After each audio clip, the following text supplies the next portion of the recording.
आजा, treatment of life policy on dissolution. If the partnership firm has taken any life policy, whether joint life policy or individual life policy, at the time of dissolution, these policies are surrendered.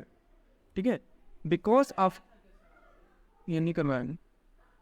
These policies are surrendered because after the dissolution of the firm, these insurance policies will be meaningless. The treatment of life policies on dissolution is discussed below. मान लो, अच्छा ये meaningless किस लिए हो जाएगा? क्योंकि ना तो किसी का डेथ हुआ तो मैच्योरिटी वैल्यू मिलेगा नहीं, और ना टाइम कंप्लीट हुआ तो मैच्योरिटी वैल्यू मिलेगा नहीं, बीच में फर्म बंद हो गया तो सरेंडर ही करना पड़ेगा, क्योंकि आगे का प्रीमियम कौन देगा? फर्म तो बंद ही हो गया, फर्म दे नहीं सकेगा. ठीक है,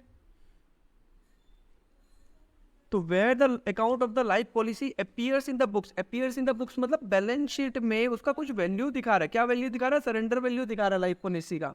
तो ये एक तरह से एसेट है ना, एसेट को खत्म करना पड़ेगा क्रेडिट करके. हाँ, तो it will appear on the asset side of the balance sheet. Life policies account are close by transfer to relation account. Relation account debit किया, जॉइंट लाइफ पॉलिसी या लाइफ पॉलिसी अकाउंट को जो asset है उसको credit कर दिया. ठीक है. However, where there is any reserve existing against the life policy, generally joint life policy, such reserve is called joint life policy reserve account, appears on the liability side of the balance sheet. This account is required to close by the transfer to the credit side of the realization account. अगर मान लो कि balance sheet में यहाँ पे JLP reserve है, ठीक है, तो ये क्रेडिट बैलेंस दिखा रहा है, उसको डेबिट करके खत्म कर देगा और रियलाइजेशन अकाउंट क्रेडिट होगा. ठीक है, मान लो कि जॉइंट लाइफ पॉलिसी है, यहाँ पे JLP दिखा रहा है 7,000 का, उसके अगेंस्ट में रिजर्व भी यहाँ पे 7,000 है. ठीक है, एक डेबिट कर देगा एक क्रेडिट कर देगा, खत्म. अब मान लो कि पैसा आया 8,000 रुपया आया, तो realisation bank account to realisation. ठीक है. On surrender of the policy, the insurance company will pay the surrender value of the policy of the firm. On receipt of surrender value, the following entries passed. पैसा आ गया surrender करने के बाद, तो bank account debit हो गया to realisation account. ठीक है. 40 नंबर देख लो. A firm has a joint life policy of 80,000. ठीक है. Life policy account appear on the balance sheet on the date of dissolution was 32,000. Balance sheet में यहाँ पे दिखा रहा है 32,000. ठीक है ना. The policy was surrender for 20,000. अच्छा, रिजर्व कुछ भी नहीं है यहाँ पे, तो इसको क्या करेगा? इसको क्रेडिट करके खत्म कर देगा और रियलाइजेशन अकाउंट पर डेबिट कर देगा, और जो पैसा आया तो bank account debit to realisation हो जाएगा. ठीक है. For transfer of balance to joint life policy to realisation account, realisation account debit, वो एसेट को खत्म कर दिया, और रिसिप्ट ऑफ सरेंडर वैल्यू पैसा आया टू रियलाइजेशन. ठीक है. Joint life policy and joint life policy reserve balance sheet में क्या दिखा रहा है? 18,000 और 18,000 सेम वैल्यू ही दिखाता है मोस्टली. ठीक है. और जॉइंट लाइफ पॉलिसी सरेंडर किया 7,000 आया. अच्छा, जो बैलेंस शीट में यहाँ पे JLP दिखा रहा है 7,000 का, और यहाँ पे JLP रिजर्व दिखा रहा है 7,000 का. ठीक है ना. इसको क्रेडिट करके खत्म कर देगा, इसको डेबिट करके खत्म कर देगा, और जो पैसा आया बैंक अकाउंट टू रियलाइजेशन 7,000 रुपया. ठीक है ना. सॉरी 18,000 है ना, 18,000. ठीक है. तो realisation to joint life policy 18,000 कर दिया, ये एसेट को खत्म कर दिया. ठीक है. ये जो लाइबिलिटी साइड में आ रहा था, क्रेडिट बैलेंस आ रहा था, डेबिट करके खत्म कर दिया, और रियलाइजेशन अकाउंट में 18,000 आ गया, खत्म. और बैंक से जो पैसा आया बैंक टू रियलाइजेशन 7,000. ठीक है. Where the accounts of the life policy does not appear in the books. अगर अपीयर नहीं कर रहा है बैलेंस शीट में, तो ना एसेट का वैल्यू जो बैलेंस शीट में एसेट साइड में दिखा रहा है वो वैल्यू भी ट्रांसफर नहीं करना है. जो अमाउंट होगा बस वो एक ही एंट्री आएगा, बैंक अकाउंट टू रियलाइजेशन, मिलने वाला एंट्री. ठीक है. ट्रांसफर एंट्री नहीं होगा फिर. 15 number, paid an annual insurance of 1,600 for a joint life policy of 45,000. ये मैच्योरिटी वैल्यू है. ठीक है ना. No joint life policy account appear in the balance sheet of the date of dissolution. The policy was surrender for 9,000 on dissolution. अच्छा, books में appear नहीं कर रहा, सीधा ये जो 9,000 रुपया है उसका ही एंट्री होगा bank account to realisation.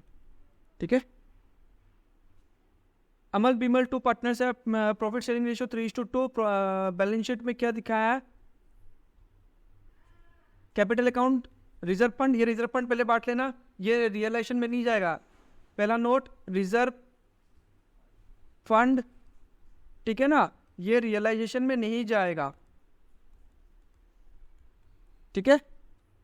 Creditors ये रियलाइजेशन में जाएगा, फिक्स्ड एसेट रियलाइजेशन में जाएगा, स्टॉक रियलाइजेशन में जाएगा, डेटर्स रियलाइजेशन में जाएगा, ये रियलाइजेशन में नहीं जाएगा. Profit and loss partners capital account PCA. ठीक है.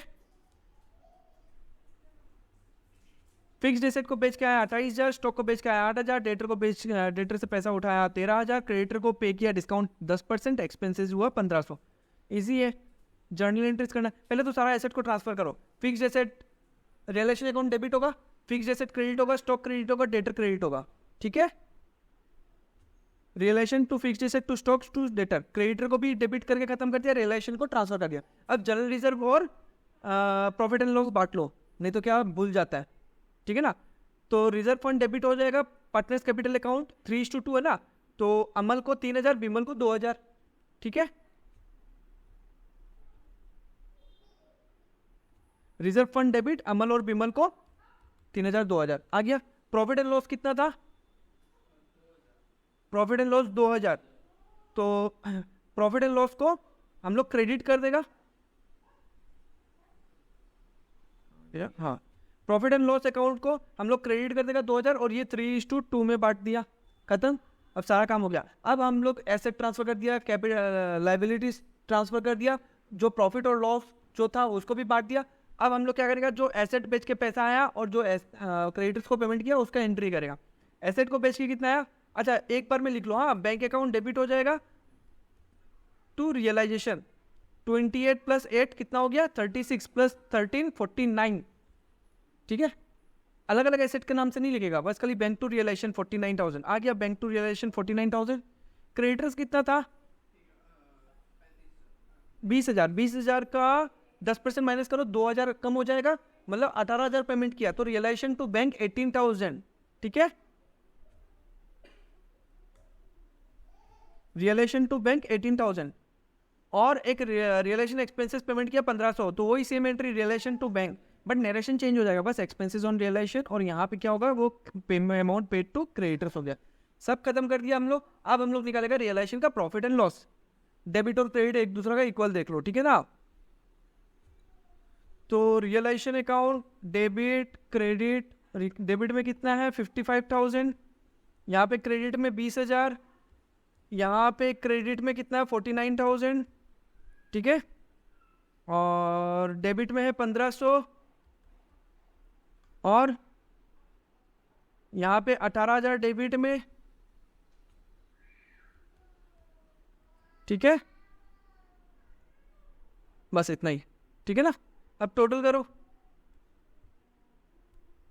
55 65 और 8 73 74 74 500 हुआ। ठीक है, यहाँ पे 69,000 हुआ, तो कितना का डिफरेंस हो गया, 5,500 का डिफरेंस हो गया।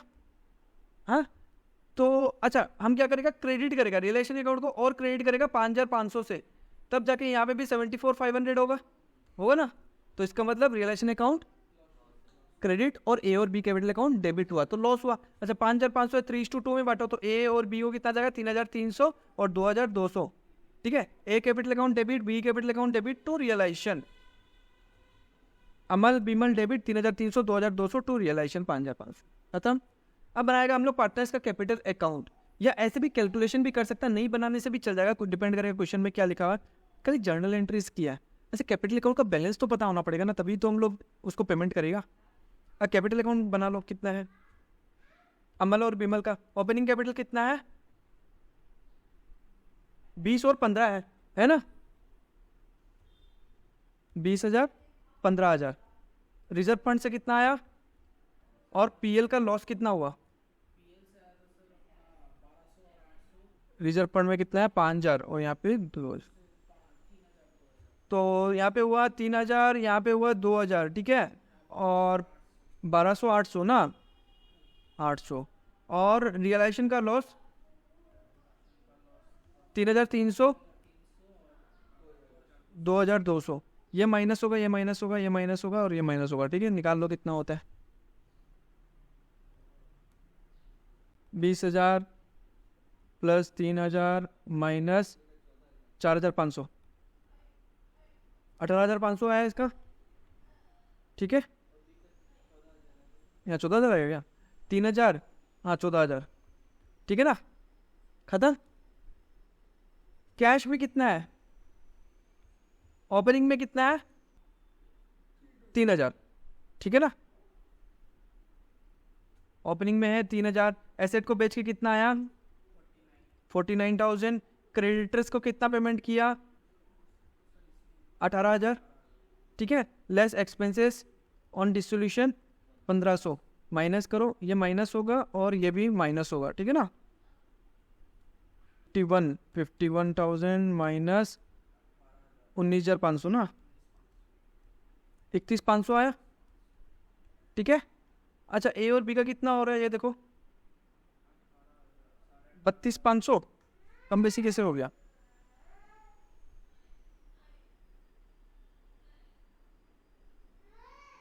ये 52 होगा, 51 नहीं होगा तो 49 और 3 कितना होता है?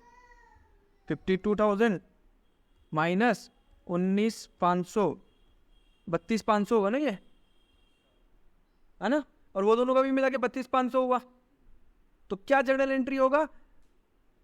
एक Amal capital account debit 18,500, Bimal capital account debit 14,000, to cash 32,500, cash खत्म। अगर उतना ही पेमेंट कर देगा, 32,500 पेमेंट कर देगा, माइनस पेमेंट कर देगा ना 32,500, तो कैश कितना बचा? 0, ठीक है।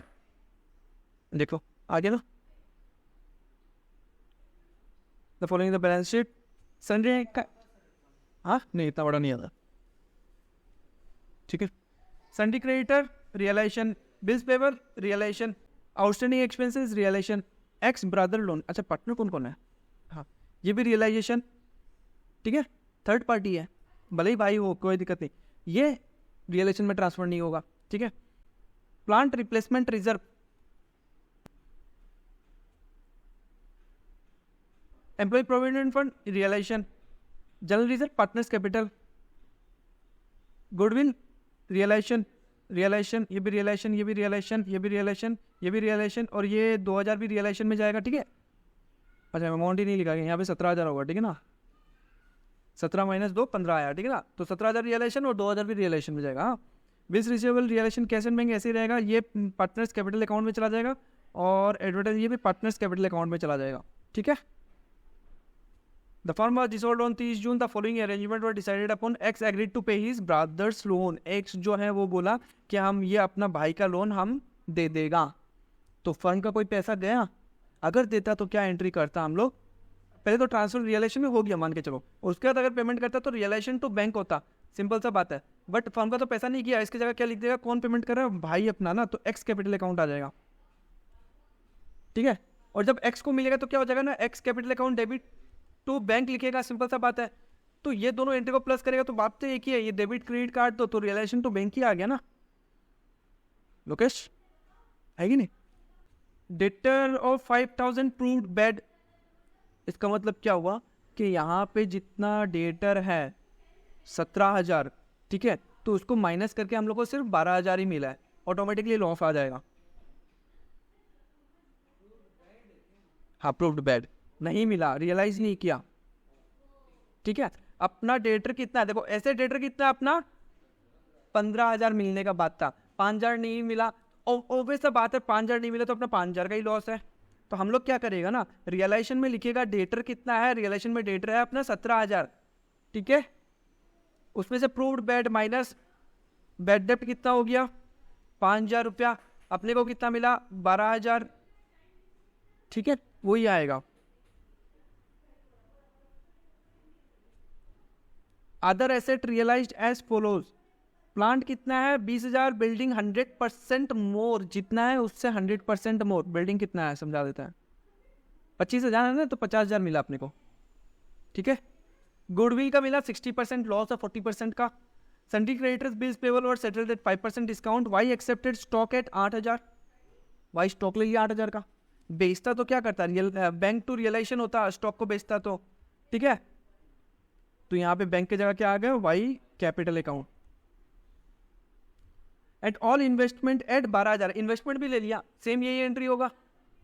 And X to cover bills receivable at 20% discount. अच्छा बिल्स रिसीवेबल कितना है, बिल्स रिसीवेबल 10,000 है ना, तो यहाँ पे आ जाएगा X capital account debit to realisation 8,000, जितना में लिया है उतना वैल्यू पे, ठीक है। रियलाइजेशन एक्सपेंसेस कितना हुआ 2,000। 5 जर्नल एंट्रीज, चलो जर्नल एंट्रीज कर लेता है। पहले तो सारा एसेट्स को ट्रांसफर किया, realisation to stock, debtor, plant, building, investment, goodwill, bills receivable. तो यहाँ पे डेटर कितना आया देखो, हम बोला ना तुम लोगों को 15,000 नहीं आएगा, 17,000 आएगा, ठीक है। Provision for doubtful debt debit हो गया, क्रेडिटर्स, बिल्स पेबल, ब्रदर्स का लोन, बैंक ओवरड्राफ्ट भी डाल दिया क्या?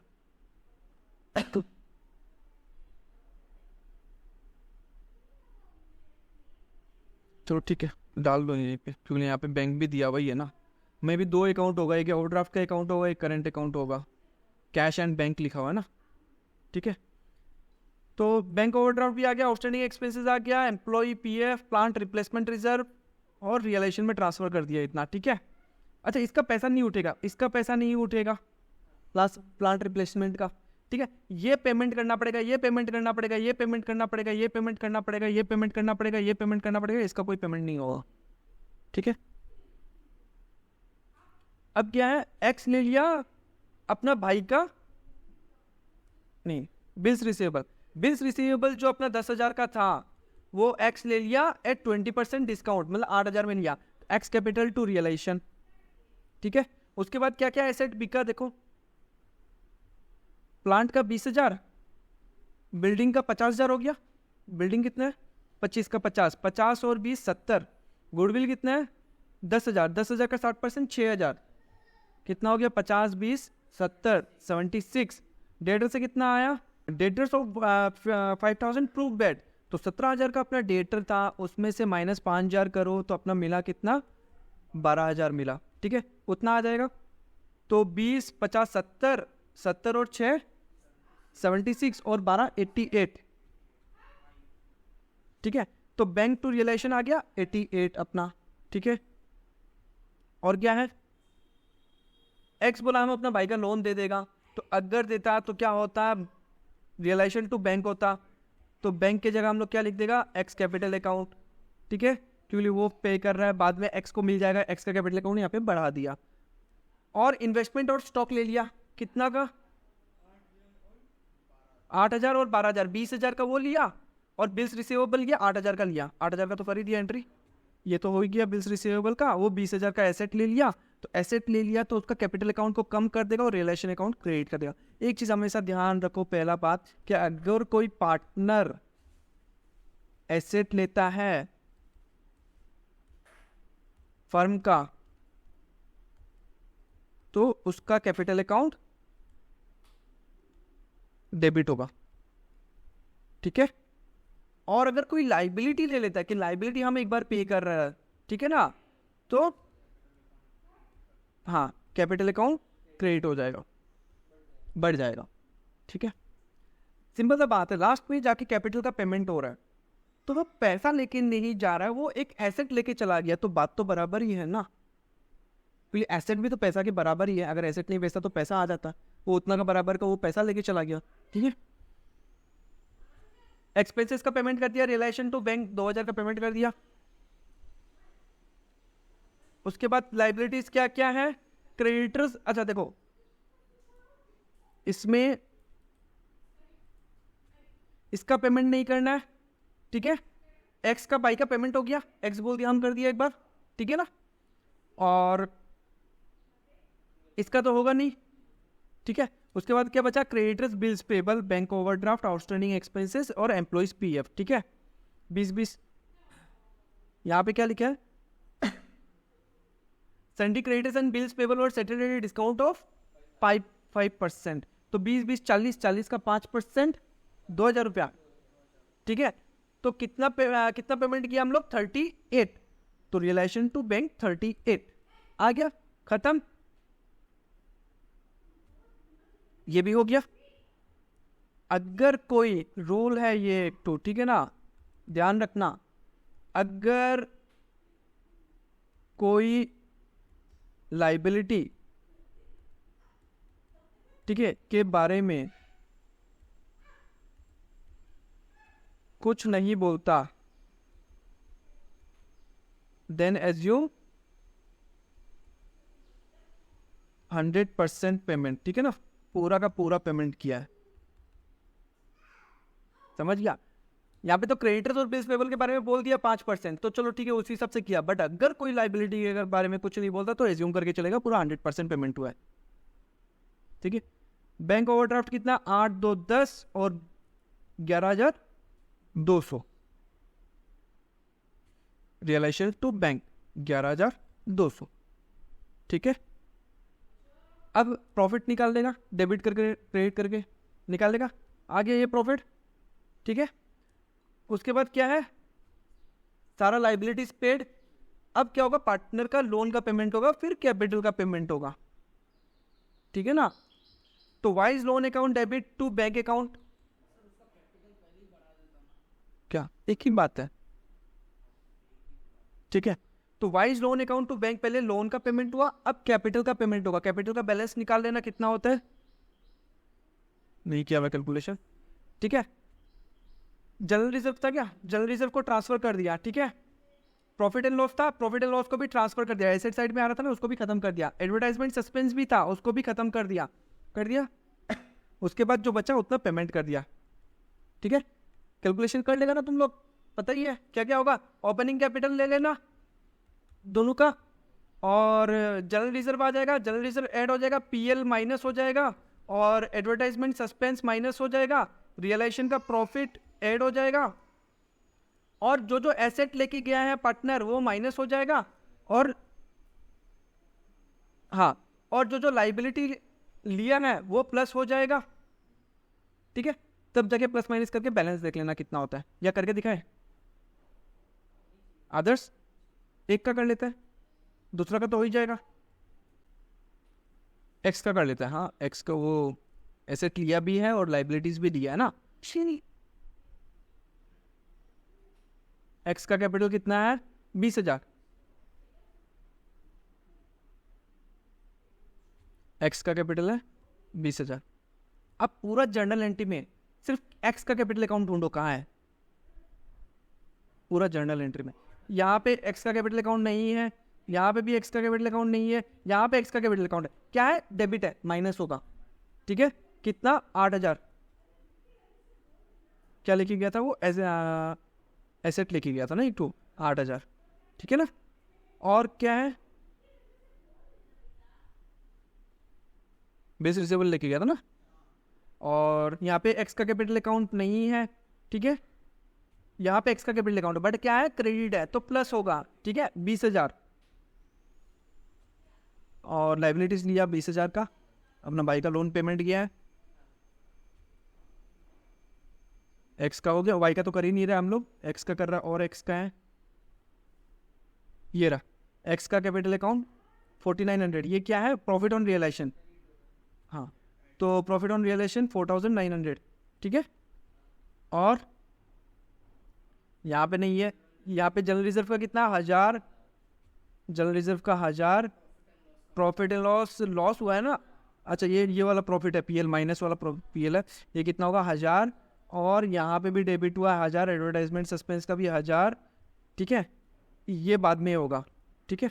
अब यहाँ पे टोटल करो कितना हो रहा है, ये माइनस होगा, ये माइनस होगा, एडवर्टाइजमेंट सस्पेंस, हाँ पीएल, जनरल रिजर्व ऐड होगा, रिवोल्यूशन का प्रॉफिट ऐड होगा, एसेट इतना का लेके, अच्छा ये भी तो माइनस होगा और ये प्लस होगा, ठीक है ना।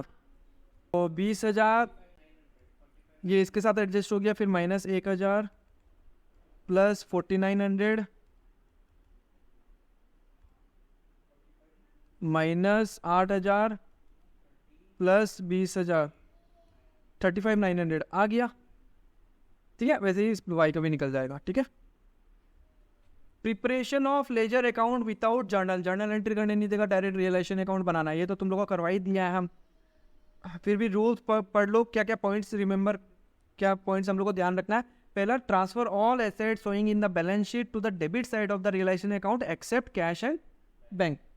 Second number, transfer all the liability showing in the balance sheet to the credit side of the realisation account, asset और रियलाइजेशन को ट्रांसफर कर दिया, एसेट लाइबिलिटीज को। Third number, any provision in the balance sheet showing as deduction from the asset are transferred to the credit side of the balance sheet like provision for doubtful debts etc, ठीक है। note, debtor will be shown on the debit side of the realization account with the amount without deducting provision, ये तो बताइए तुम लोग को, ठीक है,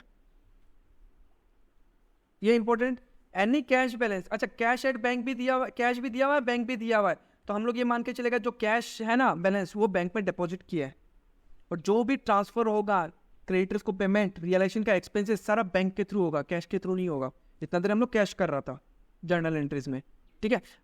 अगर खाली क्वेश्चन में खाली कैश दिया हुआ तो चलो कैश से करो, बट कैश भी दिया हुआ, बैंक भी दिया हुआ, तो सारा चीज बैंक के थ्रू होगा, कैश के थ्रू नहीं होगा। कैश बैंक में ऐड हो जाएगा, बैंक के थ्रू ऐड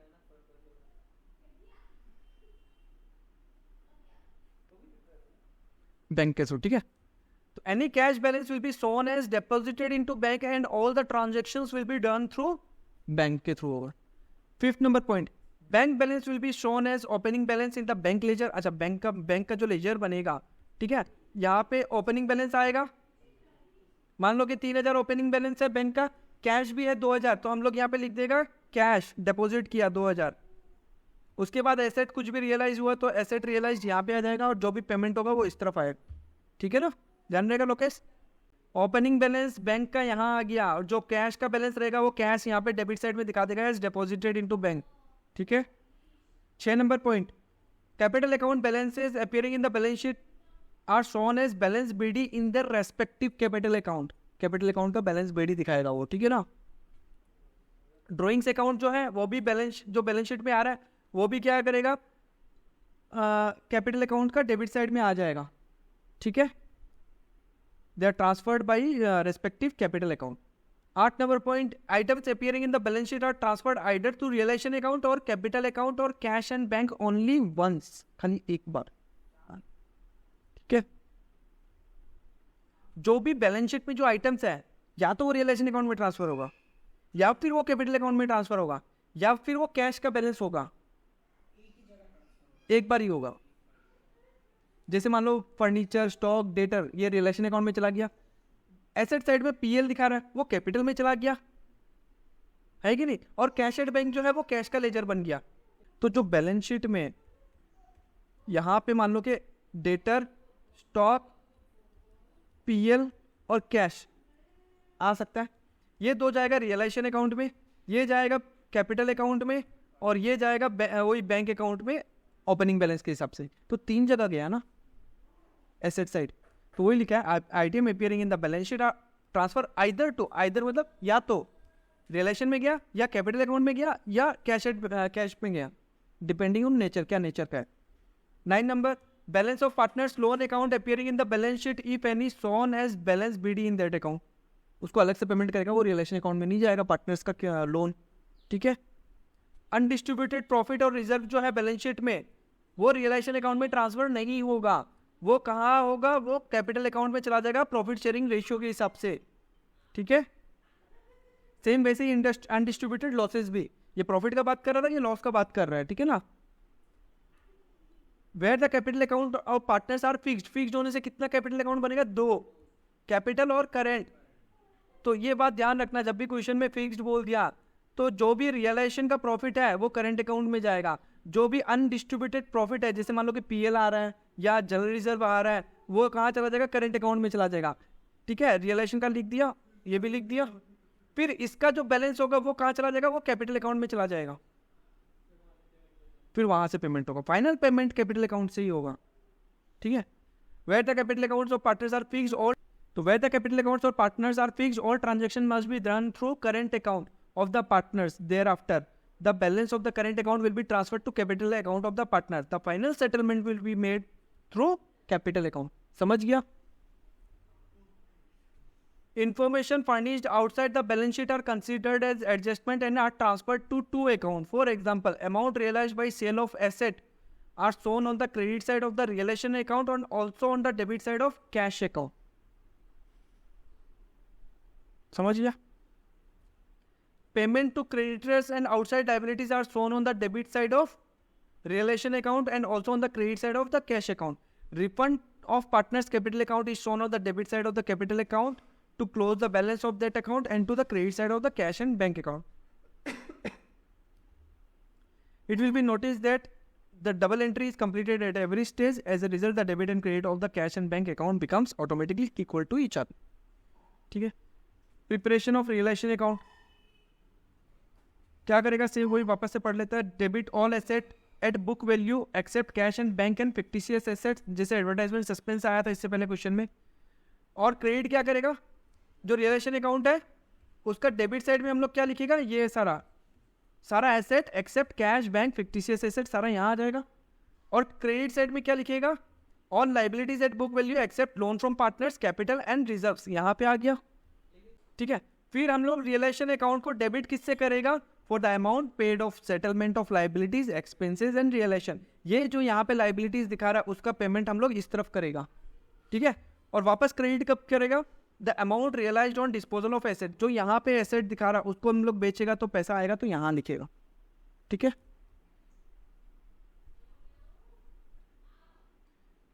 स्पेसिमेन देख लो रियलाइजेशन अकाउंट का, सारा एसेट यहाँ आ गया, सारा लाइबिलिटीज यहाँ आ गया, ये सारा एसेट को बेच के पैसा यहाँ आएगा, अगर बेच दिया तो कैश या बैंक, और अगर पार्टनर लेके गया तो पार्टनर का नाम। ठीक है, वैसे ही लाइबिलिटीज अगर पेमेंट हुआ तो इस तरफ, और अगर पार्टनर लेके गया तो पार्टनर का नाम, पेमेंट किया तो कैश या बैंक, और पार्टनर लेके गया तो पार्टनर का नाम। ठीक है, और एक्सपेंसेस भी हो सकता है, एक्सपेंसेस भी यहाँ पे आ जाएगा। फिर उसके बाद डेबिट और क्रेडिट साइड टोटल करेगा, जिस साइड कम बेसी होगा हम लोग उस साइड मिला के इक्वल कर देगा। ठीक है, अगर ये साइड शॉर्ट है तो हम लोग इस तरफ लिख देगा, तो यहाँ पे क्या हो जाएगा लॉस, और अगर ये साइड हायर है और ये साइड लोअर है तो हम लोग इस साइड अमाउंट पुट करेगा तो ये हो जाएगा प्रॉफिट। ठीक है, समझ गया लोगेश, क्रॉस मल्टीप्लीकेशन है, सिंपल सा बात है, एसेट लाइबिलिटीज कर दिया, क्रॉस मल्टीप्लीकेशन कर दिया। ठीक है ना,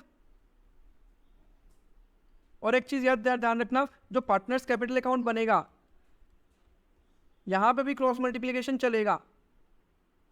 अगर पार्टनर लाइबिलिटी ले लेता है तो यहां पे आ गया ना, तो ये कहां आ जाएगा, ये पार्टनर्स कैपिटल अकाउंट का क्रेडिट साइड में आ जाएगा, क्रेडिट साइड में यहां पे आ जाएगा। ठीक है, और अगर पार्टनर कोई एसेट ले लेता है तो हमको कहाँ लिखना है, उसका उल्टा साइड में यहां आ जाएगा।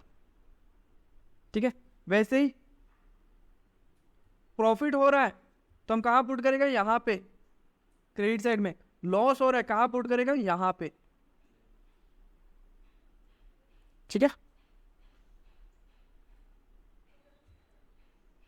18 number, as a BJR partner sharing profit and losses equally on 31st December, they decided to dissolve the partnership firm when their books showed a balance of goodwill, furniture, investment, stock, sundry debtors, sundry creditors, Ajay capital account, Vijay capital account, और realisation expenses हुआ इतना, firm realized 37,000 from sundry debtor, furniture and stock were sold at 4,000 and 36,000, but nothing could be realized from goodwill, कोई बात नहीं, investment were taken over by Ajay at 438,000। अरे सारा लिख दिया, एसेट कितना, लाइबिलिटीज कितना, एसेट को बेच के कितना पैसा है, बट लाइबिलिटीज को बेच के कुछ भी नहीं बोला, लाइबिलिटीज को कितना पेमेंट किया, तो मान के चलेगा पूरा का पूरा 45,000 ही पेमेंट हुआ है। ठीक है, प्रिपेयर रिलेशन अकाउंट करो। अच्छा 19 नंबर इजी है, होमवर्क कर लेना। ठीक है, ये करवाएगा नहीं हम क्लास में, हाँ।